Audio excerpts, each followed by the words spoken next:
This episode of the Young Turks is brought to you by Audible.com. Congressman Weiner, the story goes on, does 128 interviews.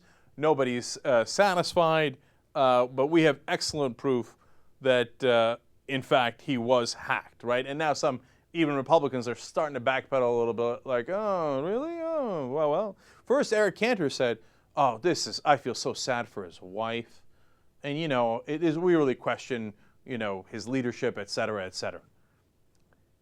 Like, as if he thinks, oh, no, it was Weiner, and he sent this to a girl. He, takes it like it's true. What a fraud Eric Cantor is, right? So Weiner goes on Rachel Maddow's show. He's going to try to explain it for the billionth time. Let's watch. Because you haven't answered a question about whether the photo is you or not, you realize that now everybody thinks the photo is you. And so where there's smoke, there's fire. There must be a real scandal here. You must have been doing something creepy here. Let me ask you whether or not you want to answer that question, and then let me ask you what the answer to it is. Whether the photograph is me? Well, Am I allowed to say I wish? I don't. Look, we don't know for sure. The photograph doesn't look familiar to me, but a lot of people who have been looking at this stuff on our behalf are cautioning me that stuff gets manipulated, stuff gets you can change a photograph, you can manipulate a photograph, you can doctor a photograph, and so I don't want to say with certitude it maybe didn't start out being a photograph of mine and now looks as something different, or maybe it was something that was from another account that got sent to me. I can't say for sure. All right. And so, of course, once he said that, it started all over again today. And they're like, oh, what do you mean he can't say it with certitude? Is it him? Is it not him? Look, as I've told you, there's a couple of different possibilities. One is that the guy came into his account, took a picture that was already there, put it up. Okay? Now, that's not Congressman Weiner's fault. He didn't send that picture to a young girl. If it's in his own pictures, I don't know why he has it there, but it's entirely irrelevant to anybody. Number two is he comes into Weiner's account, takes a picture, and doctors it, okay? And according to most, makes it seem larger than Congressman Weiner apparently is. We take that from Jon Stewart, who is good friends with him, and joked around about that, right? In which case, maybe Weiner doesn't want to let on that it's not him. He's like, oh, that guy that's hung like a horse? I'm not saying anything. I'm just saying, you never know. Could be me, right? Or most likely, he took an outside picture, the guy who hacked into the account, and then put it into Weiner's account and sent it, right? And yesterday we filled you in on all the different ways that you can do that through YFrog.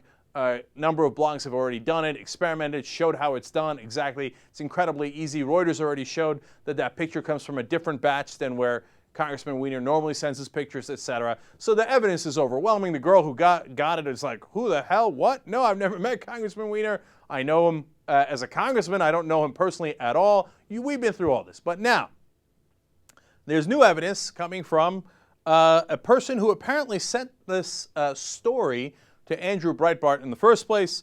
It's a guy known as @PatriotUSA76 apparently on Twitter. His real name is Dan Wolf. And now Smoking Gun has found some emails that he sent to Breitbart. Okay. Now, you tell me if this is the guy who hacked into his account or not. Now, of course, everybody has suspicions already about this guy because he had been hostile towards Weiner, and they had reasons to suspect that it might be him. And here's what he writes to Breitbart.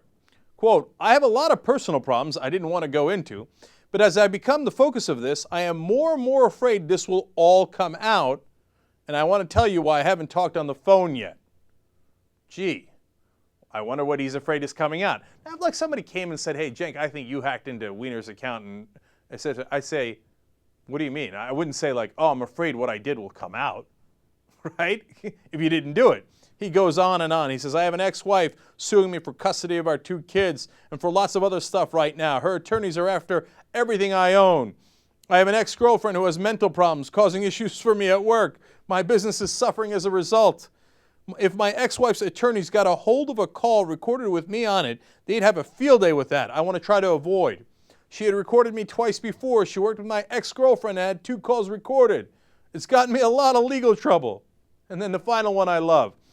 I am screwed. If this comes out along with everything I'm dealing with here, I don't know what to do. Gee, I wonder if he was the guy who hacked into the account. Why is he telling Breitbart, I don't want this to come out. Please don't tell my role in this. Interesting. So that's why, finally, towards the end of the day, We had a Republican strategist on the MSNBC show at 6, and he's like, yeah, he might have been hacked. I mean, it's still a problem, kind of, but I mean, okay, maybe he got hacked. Oh, is that right? Is that right? Now, what did I tell you from the very first minute we started covering this? I said, there's no way this story's true. No way that Congressman Weiner puts out a picture like that to a girl he doesn't know, or even if he knew her, on his public Twitter account. You're crazy. No way. And especially when I found out, which was fairly early on, that it came from a different batch than the other pictures, it was case closed. But of course, all of Washington loved this story. They're like, oh my God, there's a penis involved. This story's awesome. So, it's officially over. I'm calling it. End of this. All right, no more discussion of Congressman Weiner's wiener. Audible.com is the leading provider of audiobooks. In fact, they have over 75,000 titles. And you can listen on your iPod or your MP3 player. You can listen to it anywhere at any time. It's incredibly convenient. And they have books in every single genre imaginable. You can get a free audiobook if you go to audiblepodcast.com/TYT. Totally true.